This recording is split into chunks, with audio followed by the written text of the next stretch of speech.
dumbbell military press. So I want you to think of this when you're doing it in standing as a full body exercise. So our feet are anywhere between hip width and shoulder width apart.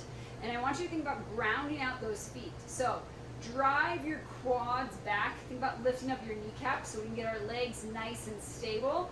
I want you to squeeze your glutes, and I want you to stack your rib cage and engage your core when you go to press up overhead. So from the side, make sure that your rib cage is always stacked over your hip bones or your pelvis, because we don't want to be here arching through that low back. So if you find that when you press, you're arching through your low back, it means the weight is too heavy. Lower your weight. So we do it in standing to challenge our core a little bit more.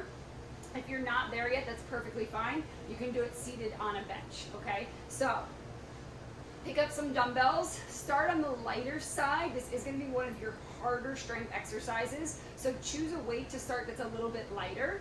My feet, again, anywhere between hip width and shoulder width apart. I'm going to drive those quads back. I'm going to squeeze my glutes. Right, I'm going to engage my core and make sure that my rib cage stays stacked over my pelvis. I want to start at about 90 degrees of shoulder, abduction, and then my elbows are at 90 degrees. So I'm going to take a big breath in, right? I'm going to drive up and overhead, bringing the weights together, and then I'm going to bring them back down to that same starting position, that 90-degree position. Okay, big brace in, stack that rib cage, drive up and overhead, touching at the top, and then bringing them back down to 90 degrees. Cheers.